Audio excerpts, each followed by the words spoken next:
Hello, everybody. Let's wait for the other students. Yes, there is just one student right now. Let's have a look.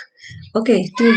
Yes, everybody just wait for just 2 minutes. We'll be having a live session on grammar because, as I told, the last session was on writing, and the students were asking about the few mistakes that they make in grammar while writing as well as in speaking. So today we are going to have it uh, just for the sake of the students so that they can get the benefit out of it. I'll be telling you more about the grammar part and also what kind of things will you be looking for in this case. Um, the first thing that we need to know about the grammar part is why grammar is important. Means why do we think about grammar when we are talking about IELTS? See, when there is something related to IELTS, writing and speaking part, so what happens is we get various things, we get various criteria, right? The task response or the content, you will say. Then we have the vocabulary, then means the lexical resources. Also, we have coherence and cohesion. And the last one is grammar range and the accuracy. How accurate you are, how well versed you are, how proficient you are in the grammar part. So, when we are talking about the grammar, it means you must be very much accurate, you must be very much correct while using the sentence, means using a perfect sentence structure. So today the class is about the live session. Yes, there is no, I'll not be sharing anything so that we can discuss over that. I'll be just sharing it on the board so that you can know how to write a sentence and what are the things, what are the grammar rules which are required, which is a prerequisite for your IELTS exam. First of all, when I talk about the grammar, as I told you, the grammar and accuracy. So today we are going to have the grammar and accuracy part. Let's start with that. If we are going to have band 5 and band 6 level and band 7 level, how does it go well? If it is band 5 level. So, what do you think? What kind of mistakes would you do and they'll give you band 5, right? So, frequent errors,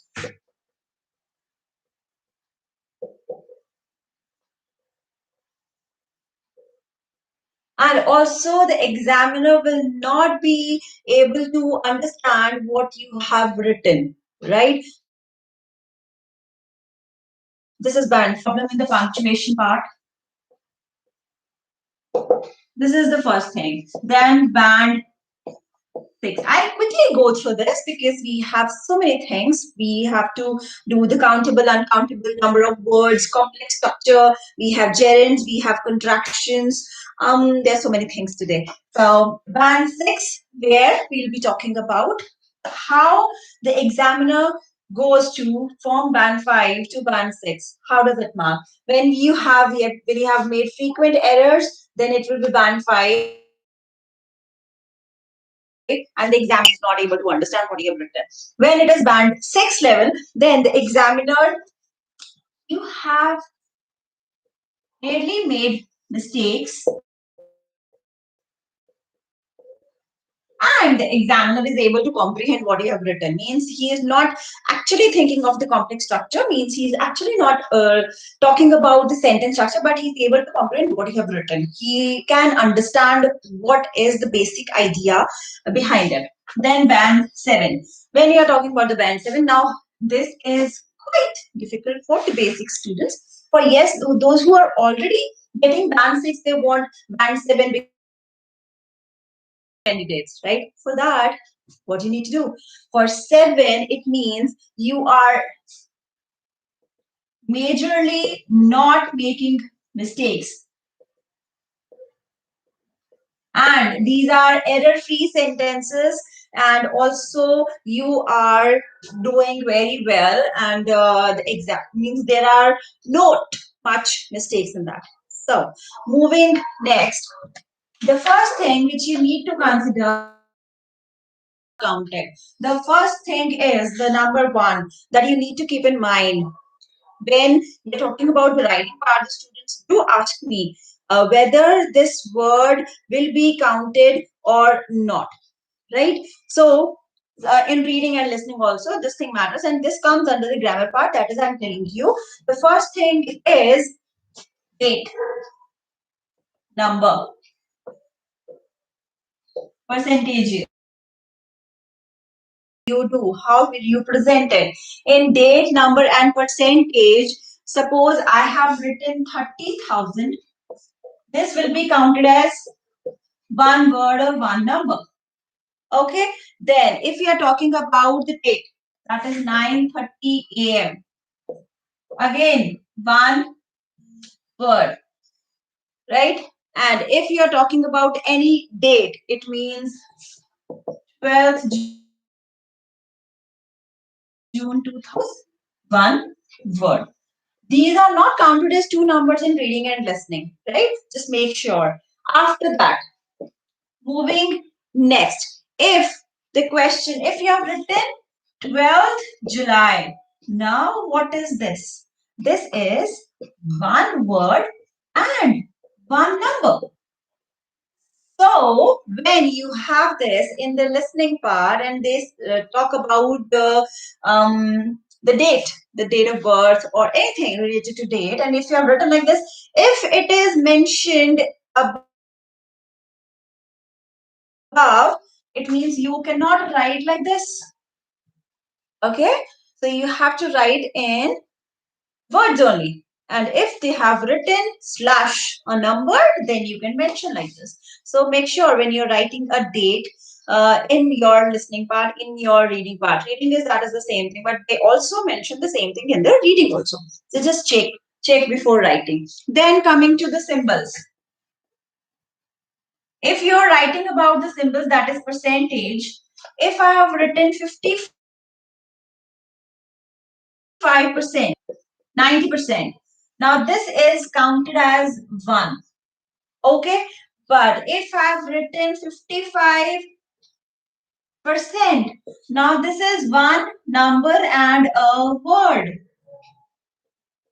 Means one word and one number. So here it will be problem. Symbols with numbers are not counted. If you have written the symbol, it will not be counted. But if you have written the in it in words, it will be counted. There will be two words now. Got it?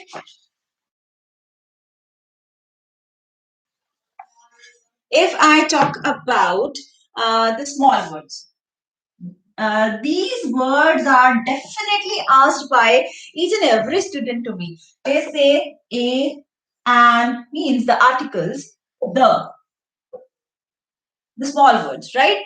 And are these words counted? Yes, definitely. These words are also counted. Whenever you will write it, suppose a preposition, that will be counted. It on,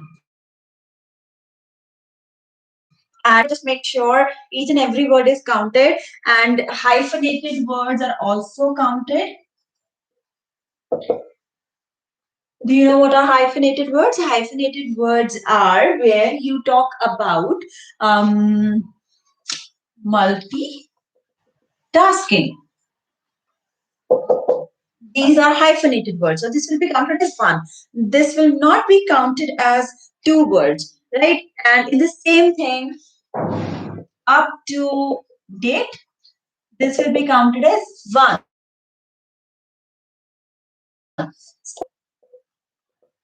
Again, one.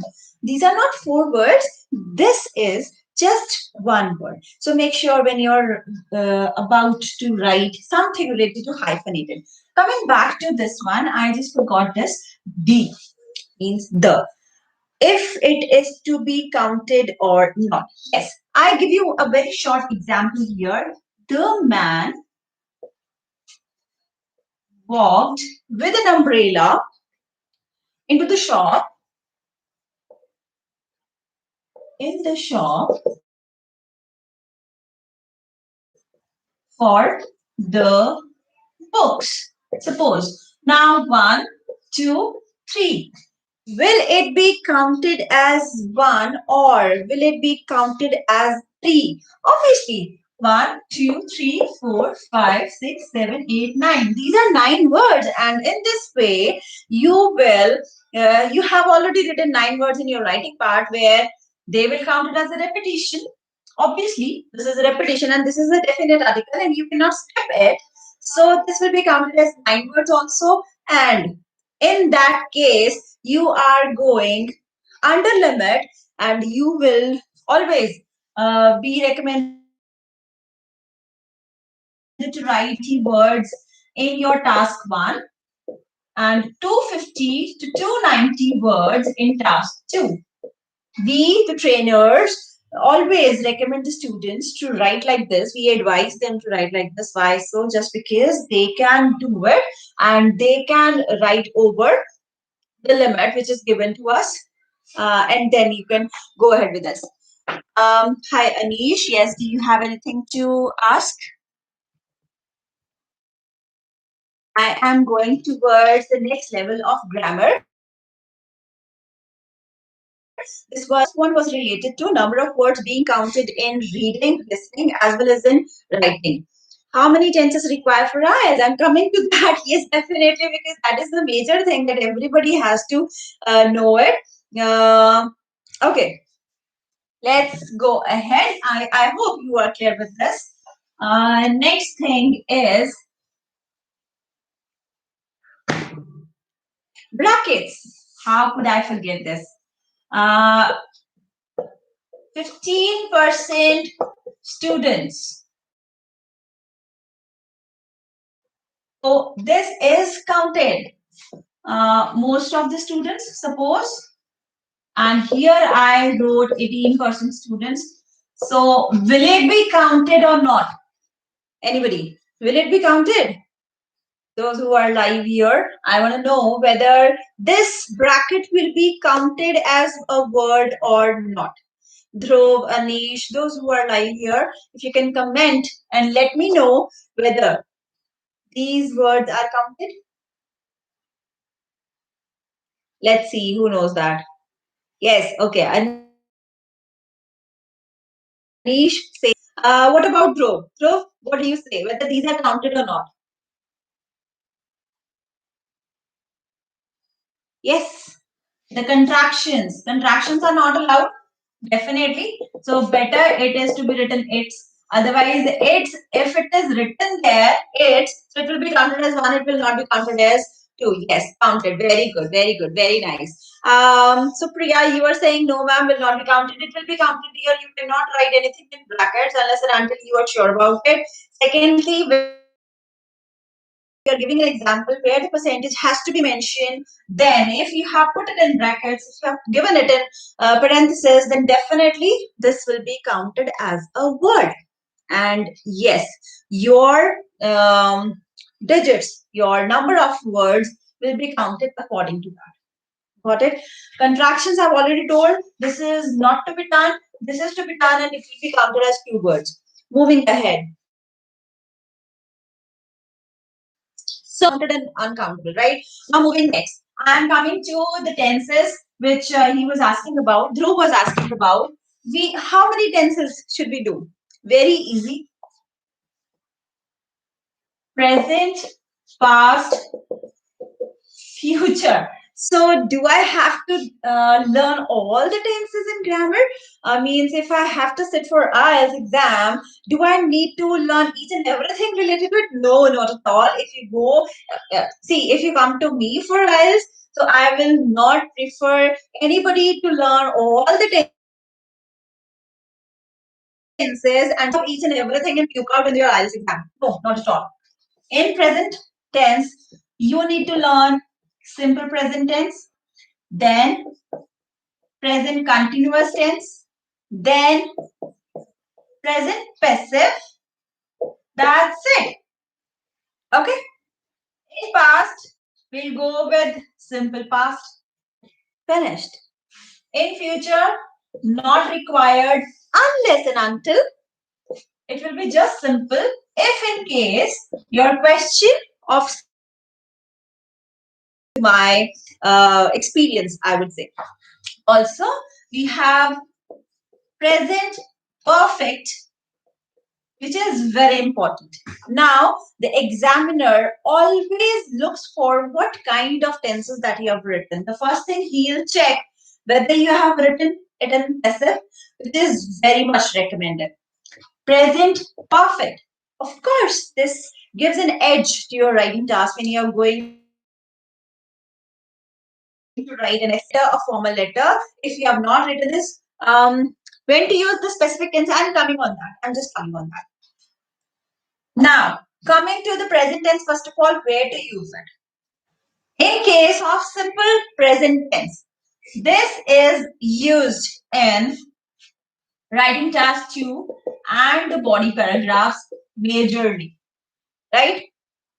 Then present continuous is hardly used in writing task. I do not recommend any student to write it in present continuous tense. We talk anything related to the simple present tense and also the present perfect. These two things are to be done in your writing task too. I will not say that you should use present continuous here in writing task, but yes, you can use it in speaking part where they have asked you to some anything related to what's going on, what means what is happening these days, and which is if you are confused about simple present tense and present continuous, I'll just make sure in very brief. Simple present tense, when you're talking about the daily events, the regular events, what happens every day, often, never. So these words are used with the simple present tense. When you're talking about the present continuous tense, it means you are talking about something is happening right now at the moment. So these words are used. When we have present perfect tense, it means present perfect which has been done, means present perfect continuous, it means has been done or has been doing. Present perfect, there has been a drastic change or it has increased, it has left, it has rocketed up. So these kind of things, right? Yes, ing, I would not prefer ing in this case. Present continuous is ing with simple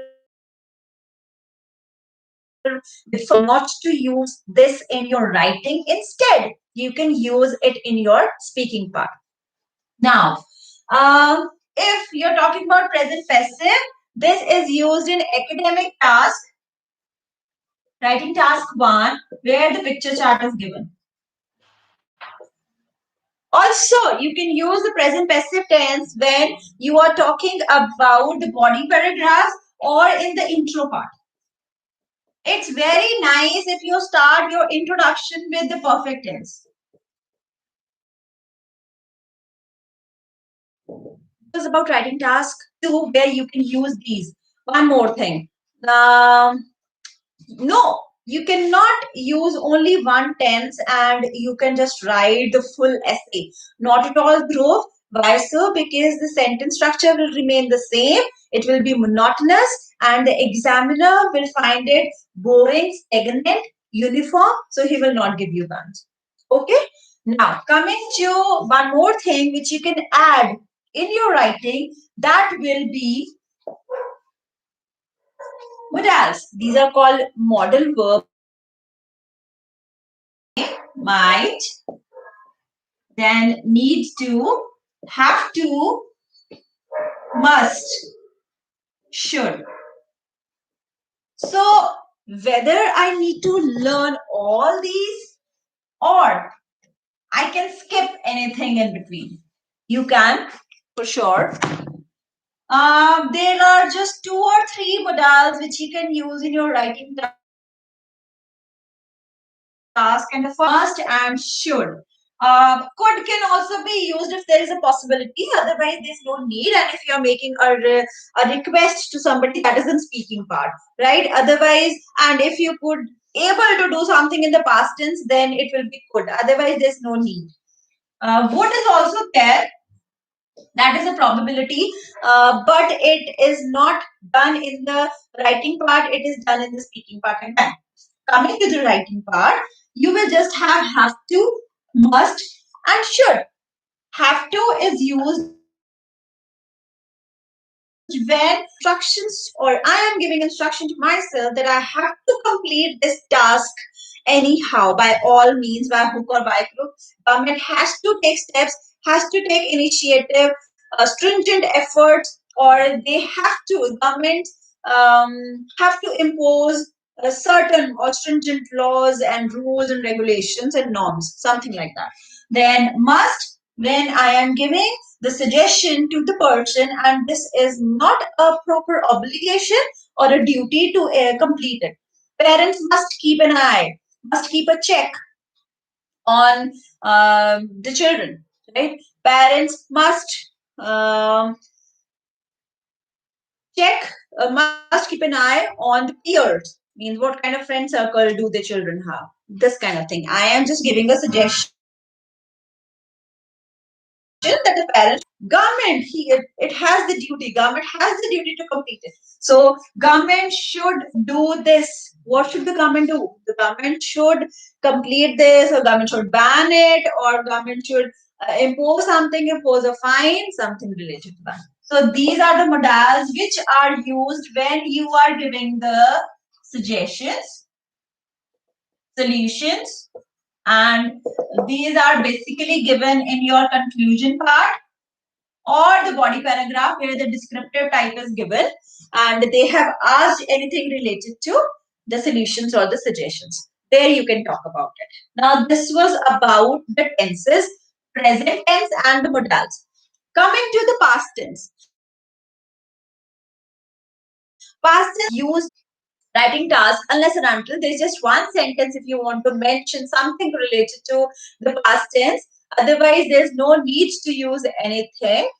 You can just cover up your writing task with simple present tense and present perfect, passive, and also the modals. This is just required. Modals are always in present. The past tense is might, which is not to be used.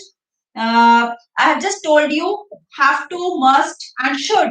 These three are to be used, and these are used with the first form of the verb. There's no need about the second form of the verb so that you get confused. No. Whenever you get confused, come back and see this and watch this video again and again so that you'll come to know. And also tell the other students how to do it. Right? Because whenever I take the class, I do like that only. And I'm telling you the same technique, the same trick. There is no hidden part about it. Coming back, past tense is used in the cue cards only. In the cue cards and writing task one, academic, where the graph, the pictorial charts are given. Those who are going for the study visa, they must know about it. And used when there is a picture chart or a map or something related to that, or a process chart is there. Simple past tense, where the question is about in 1991 what happened, so figures changed or rocketed up, plunged, plummeted, ed. Or there's one more thing, there was. That's it. So these two type of tenses are there. If you want to change it, you want to make it so complex and you want to then you can write it in a present perfect tense also. Once a while, not more than that. Right? Now, moving ahead. This was about the tenses. I am not talking about the future tense because this is not to be used anywhere. Did I use any other tense? Did I talk about any other tense? I did not. It means there is no need. You must be worried about these only tenses. That's it. Right? Now, moving ahead to the grammar part. That is above agreement. Now, what is that? Subject and the verb means do they agree with each other? Are they compatible with each other? Means if I write everyone is laughing. Everyone are laughing. Which one is correct? Is or are? What should be the right answer? Is or are waiting. People is waiting. Coming to this, first of all, let's go with the first example. Everyone is laughing. What will be the answer? Everyone is laughing or everyone are laughing? Please write in the comment section so that everybody comes to know about it. What is the correct answer? Is or are? You just need to mention this. Is or are? Let me see.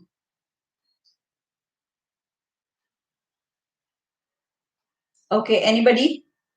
Anybody is writing? Is. Anish is saying is. Okay. Anybody else? Yes, Bhakti? Dhruv?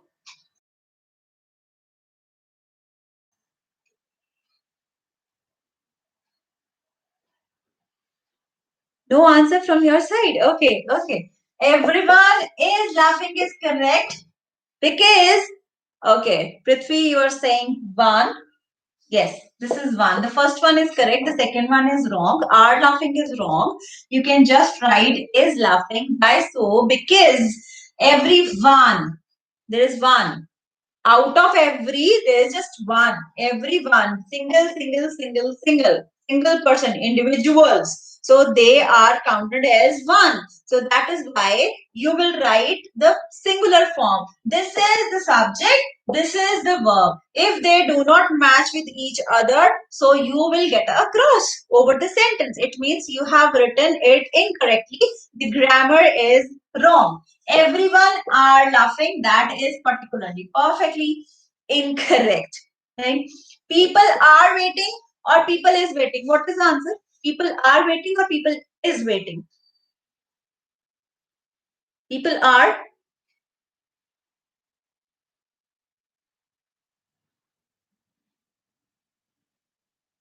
Fast, fast, fast. People are waiting. People are waiting. Very nice answer. People are waiting. Yes, this is correct. People are waiting. Why so? Because people and there is a person. Person is one. People are more in number. Yes, so people are waiting. So this one will be correct. If I have written each singular, every singular. Now all of you again singular. All of you that they are counting. All of you go there. Means this is a plural one. All of you. But it depends on the next word now. All of the vegetables. Now, if all of the vegetables is plural, then it will be are. Otherwise, it will be written as if all of the meat. It is singular. It is plural. All of the meat is, all of the vegetables are. All of the person, that's incorrect. All के साथ person cannot come, right? So all of the vegetables, that will be are. This thing has to be kept in mind when a student does in the IELTS exam and while writing, right? Even while speaking also, you do these kind of mistakes and that is why every people, no, what is every people? People is already a plural thing. So this is totally wrong, a blunder. Every person, that is correct. Every person is correct, every people is wrong. So make sure that you write each and every word correctly. This was the subject verb agreement. Now moving, that will be about complex structure and the definite article. Complex structure, everybody waits for that. What is complex structure? Why? What should be written while talking about the complex structure? Even the examiner asked about, all the experts ask about it. You have to mention the complex structure here. What is that?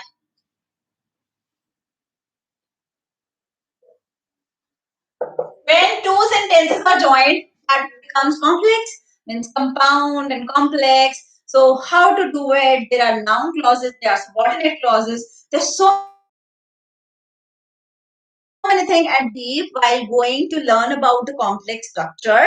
Instead, just learn few words and how to do these. I have a separate video on that also. That was on complex structure. You can watch that video also if you have a problem, serious problem related to that. A complex structure means you are using despite. Very simple, very simple. However, then although, though, nevertheless. Now these, there are few more words. This is a list, huge list. But if you use these words in your writing task, it means you will get, obviously you will get better bands as you are doing it right now. Suppose you are doing it without this, you won't get bands. If you're already using it, but the sentence is not appropriate, the sentence fully does not justifies with the content that you are giving, again, this is a mistake. It means it has to be at a certain place. You cannot just add it anywhere. No. Are you writing the sentence, starting the sentence with despite or although? Are you doing that? Are you using however with a comma here and a comma here? Did anybody tell you that? You have to, this is a discourse marker, and when we are using a discourse marker, there should be a comma on both the sides. While, if I write just while, shall we put a comma here? No. Or if I use whereas, shall I put a comma here? When you are going to write the discourse markers and I want to give a separation, I want to give a break, and I want to give the examiner to look particularly at that particular place, means that sentence which I want to highlight, I have put a comma. That is for the discourse markers. In the same way, starting of the sentence, yes, few are used, although, despite, even though, you definitely use it, right? Yes, you use this, the examiner will be happy, he'll be impressed, he will give you more bands as compared to the simple sentences, right? But don't make it a habit that you're using all the words in just one paragraph, or you're using 3 or 4 discourse markers, or making it complex and you are using it again and again. No. Then again, this is monotonous. You are using just one. It should be a blend of simple sentence and a complex sentence, right? If you still find any kind of doubt related to this, you can just text me personally also. Everybody has my number. They can text me that you will again arrange a session on the complex structure only, where I'll give you the sentence and you have to change it into the complex one so that you practice in front of me and I'll let you know how to do it, how to change it. Now, moving ahead, this was related to the complex structure. Now, one more thing which has to be there in your grammar part, that is countable. As we have already done, I just want to make sure whether you understood or not. Countable and uncountable nouns. Countable nouns, we have information related to this. Okay. There are researches on it. Now, if it is written, information is uncountable. Liquid is uncountable. Knowledge, uncountable. Courage, uncountable. Poverty. So these are the words which are uncountable. If you use are countable nouns, they are used as singular nouns. So you cannot write it. In the same case, compound nouns, if you have not heard about it, don't worry. Don't go deep while going to the, if the examiner is saying grammar part, it doesn't mean that you have to go through the grammar books and learn each and everything related to that. No, not at all. Right? Now, coming again, compound nouns, I was saying, university, bookshop. right? Now, this was the thing. If I talk about university bookshop, now these are the two words, compound nouns. So here, what you will do? What will you write? Right? Now, coming back, there is much information. There are researches. If I give you an example, a number, three, advice, four, uncountable. This is uncountable. You cannot mention this. You cannot write a number in front of an uncountable noun. Make sure that. Okay. One more thing, which is in case of uncountable, that is about a plural verb. Obviously, a plural verb is not allowed. There were many traffic. Many traffic. Traffic is not countable. So you cannot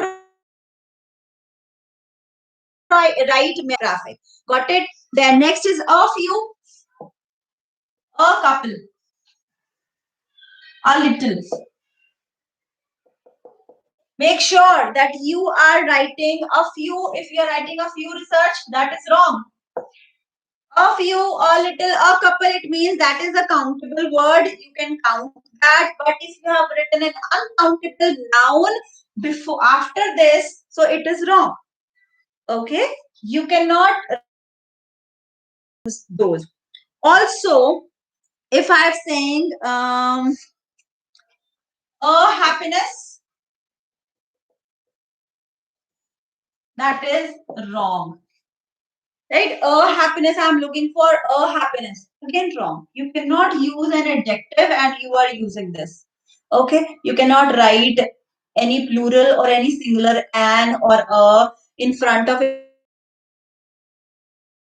any adjective noun like this. Uncountable, this is abstract noun where the feelings are shared, so must not use it. This is to be. The examiners look for these words, look for these mistakes when you're writing a sentence.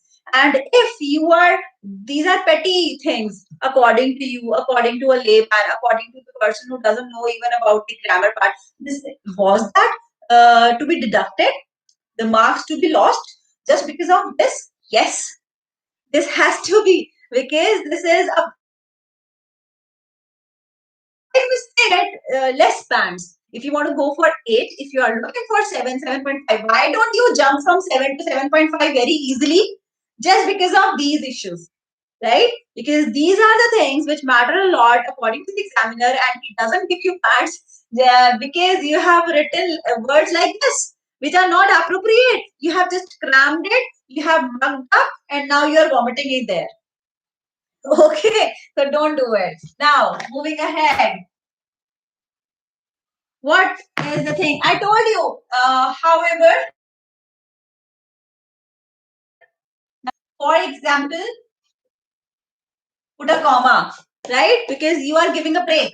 Suppose India, comma, a hub of machines. Suppose, just giving an example, a comma, I separated it. So when I am separating it, Gandhiji, known for truth, comma, then putting ahead, then going ahead. It means I have given a sentence and giving a break in between. In this case, this has the examiner comes to know, yes, this is a kind of a good example or a good sentence that he has given. One more thing, nobody might have told you, I guess. Very simple, and this might be the last of the second last part of our session. Parallel phrases.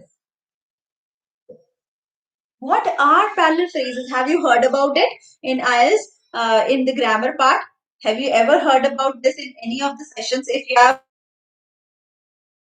written a sentence, is it in the sequence? Is it in the same sense? Is it in, or you are wearing it, you try to change it? Let's see. The room was airy, comfortable. It was not dirty. Now, what I did, what mistake is there? Anybody can judge, anybody can evaluate, anybody can find out what kind of mistake is there. It's simple. The room was airy, it was comfortable, it was not dirty. Any kind of mistake if you can find out? Any one of you? Akash, if you are there?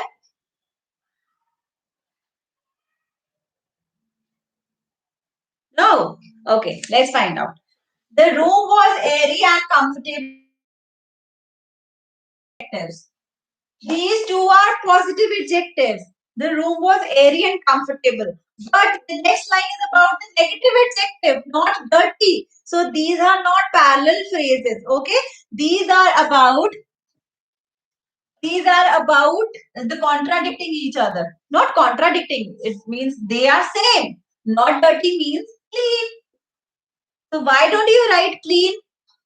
Okay, instead of writing airy and comfortable.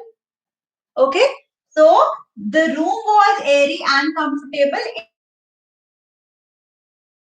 It was as compared to not dirty. This is wrong. This is correct.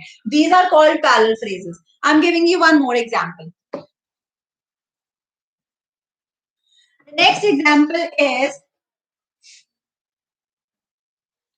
he climbed the rock, comma, then up the wall,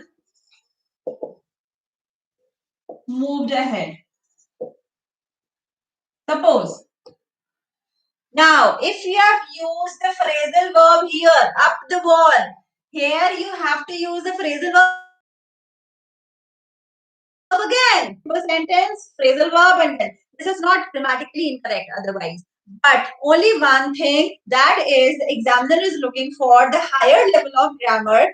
That is, he climbed over the rock here, then up the wall and moved ahead. This was simple.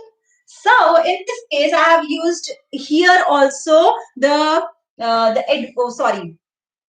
he climbed over the rock phrasal verb, up the wall phrasal verb, again and moved ahead phrasal verb. So you use this, right? Otherwise, it is a mistake. I'll just wipe it off. She wants to go to England. Chalo, Canada. Everybody wants to go to Canada, na? So I've written Canada. She wants to go to Canada and studying. Is that correct? Yes, Ashraf. She wants to go to Canada and studying. She wants to go to Canada. First form ing is not written. Here also ing is not to be written. Okay. Canada and study. This is called parallelism, where the first form is there, the second is first form. If the phrasal verb, the phrasal verb. If the infinitive, the next is infinitive. Okay. One more thing. Every student here is, everyone is confident. No, everyone is looking confidently, writing confidently rather.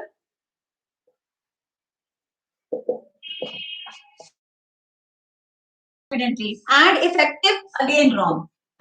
This is adjective, this is adverb. So again, they are not parallel, right? So everyone is writing confidently and effectively.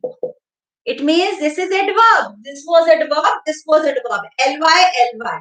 If both the things are in the same section, in the same phrase, in the same, that is called parallel phrases.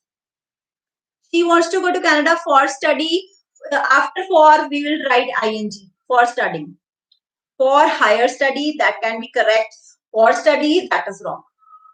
Okay, Ashraf? Okay. One more thing. I guess this was the thing which nobody knew earlier. But yes, you can use in your writing part and the examiner will love it. Definitely. Articles before nouns. I have already told this also. Article before nouns. These are the things. A steady increase. These are the articles, these are the nouns. What kind? This is required. You cannot just mention steady increase. You have to write there. Anish, what for? An overall majority. I have to be very quick. An overall majority means you have again given an article in front of a noun. So this kind of thing will give an edge to all the things, and you will definitely get 7.5 for sure, for sure. If you use all these things, complex structure, the gerunds, then the phrasal verbs, the we talked about the nouns, article before nouns, discourse markers with a comma, how to use a comma, where to use the plural verb, the tenses. If you are not writing the tenses in a perfect way, then again you are in a problem. So make sure that you all do it really well. And if you find any kind of problem, you can just send your task and we'll see whether we can check the grammatical errors there, and also what kind of things have you understood, whether they were you were able to understand or not. We'll again have a session and we'll again try to just give me a particular topic that you want to do it, and maybe I really don't get time to make it so often, very frequently, but yes, I'll try to do it for sure, and you can just understand all the things related to that. I hope this session was helpful to all of you, beneficial to all of you, and make sure that you do the prepositions also beneficial to apt to. Yes, if you are adept to all the things, like if you can say bent on, or if you're using mediations and the prepositional phrases, these are very important. If you want to know and get the list, uh, I'm not forcing anybody. You can join the classes. Otherwise, I'm there to put the videos, to upload the videos here. You can just have a look and you can learn each and everything. All the links will be given. Yes, yes, this class, this session, this recording will be uploaded very soon after the class, and you can just check and have a look, and all the things which we have done earlier, share it to the people, those who could not attend, and everybody might have been busy this time, but don't worry, share it with maximum number of people, you will get it. All the best, guys. Take care and do well. Practice hard. If you find anything, any doubt, clarify it. I'm there. All the best, guys. Take care. Bye bye.